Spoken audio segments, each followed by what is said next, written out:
This is the epic 39 Steps, directed by Hitchcock in 1935, I believe. The original book the story is based on was a much beloved British story written by, I think it was, this is Robert Dunant and Madeline Carroll, who's this co-star. I don't think this is this lady, but this is the lead, Robert Dunant, who plays Hannay. And it's one of the earliest sort of man on the run stories, which is Hitchcock did quite a few of these. Following this, he did this epic film Saboteur. It's one of my favourites. Also did North by Northwest much later with Cary Grant, as you know. But this is 39 Steps, based on the famous novel, much beloved novel actually, written in 1915, and was very popular with the guys in the trenches, many of who wrote to the author, and sort of honoured him and said, in the mud and the rain in the trenches, reading the story really helped. And it's a really, really cool book. It's about a guy who's just come back from, a Canadian who's come back from Rhodesia, who effectively stumbles across a plot to assassinate somebody, and then he has to effectively go in and sort of scupper the baddie's plans, right? And he gets mistaken for the perpetrator of an act of criminality, in this case murder, and they basically chase him all the way across transport up to Scotland, and then he has adventures there, and he comes back to London before ultimately, culminating in the end of the film. The book actually had different sort of meanings to the 39 Steps, and then it's been kind of remade so many times. I believe this is the main one that's kind of most like the book, and then you've got, although the ending is different, and then you've got the different versions that were made. There was one that was made, I think, in the 50s with Kenneth More, I believe, as Hannay, and then you've got one that was made in the 70s with Robert Powell, I believe, which was another version, and which led to him doing a TV show based on his adventures as Hannay. And it went on to, I think there's various TV sort of versions of this afterwards as well, remakes, and various radio versions. I believe there's about 25 to 30 readings of the book and radio adaptations. So hugely popular. I think it was voted one of the best British books of all time, and much beloved. The story's really cool. I mean, the different remakes, they sort of twist and turn on what happens in the culmination of the film, but just the whole early type of film where it's man on the run, innocent man on the run kind of thing, is has been used many times in Hollywood films. I mean, if you look at even more recent, not that recent, but kind of is for me recent films with Harrison Ford, the classic film Fugitive, where he's on the run for a crime he didn't commit, and then you've got, or did he commit, you don't know, and then you've got other sort of similar films in modern times where the innocent guy gets framed and then he's like on the run. So it's got like a classic, but this is one of the earliest ones anyway, that Hitchcock did.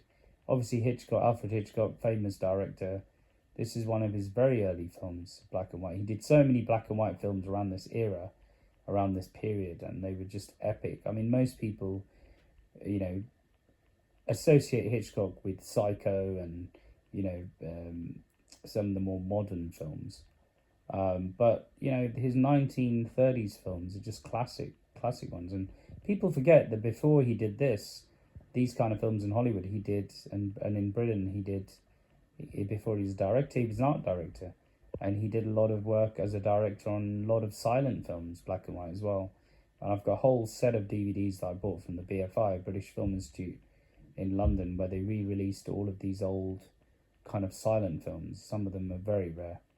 One of them they even remastered. The British film industry sort of put some money in to remaster it, to bring back a kind of a lost classic, which is called The Lodger. starring Ivan Novello, and that's also a very, very classic film featuring a very famous scene with a knife, which is really interesting.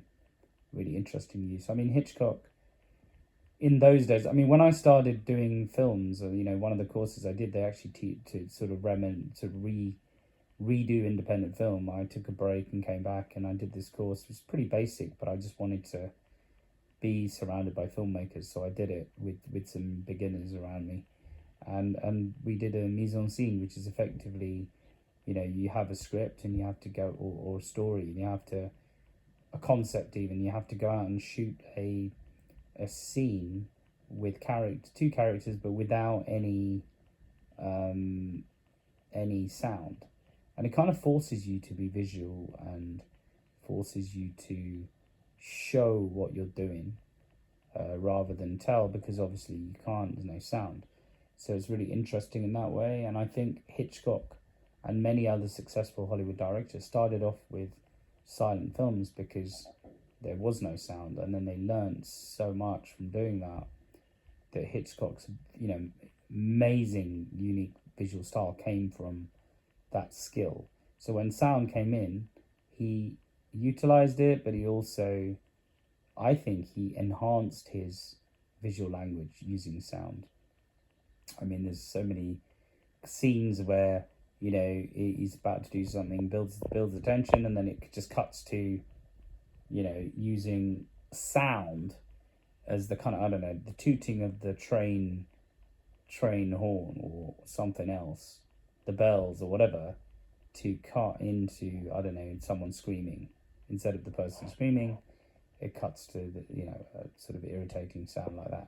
So yeah, Hitchcock's great. This film is wicked. It's like one of the best films I've ever seen. And I used to watch these old movies as a young lad.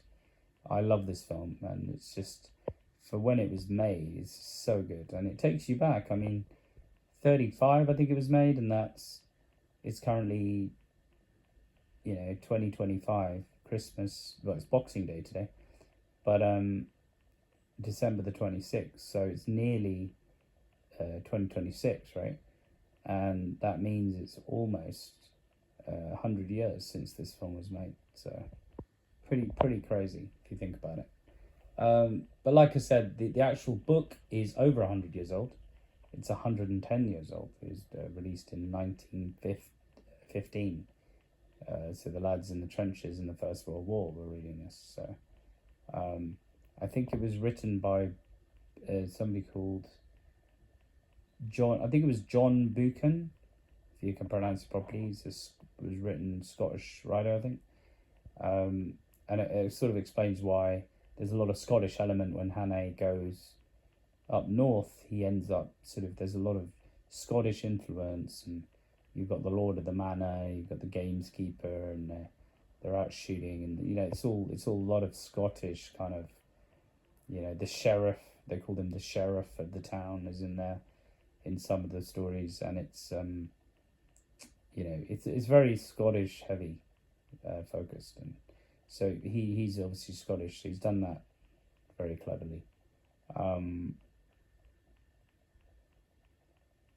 the suspicion of the small time village, and the suspicion of strangers, and all of that stuff. So it's really interesting. Go and check it out. This is The 39 Steps, very famous. It's currently on Amazon for free, Amazon Prime for free with ads. So go and check it out. You should be able to watch it with adverts. But it's often shown on terrestrial TV. If you have a TV, terrestrial TV and license, you can watch it on, I don't know, BBC Two. Sometimes they show these old movies. And this is Robert Donau, I think, and Madeline Carroll is his co-star. She's not the lady here. She comes later in the film. But The 39 Steps, directed by the legendary Alfred Hitchcock. Check it out, and once again, Merry Christmas.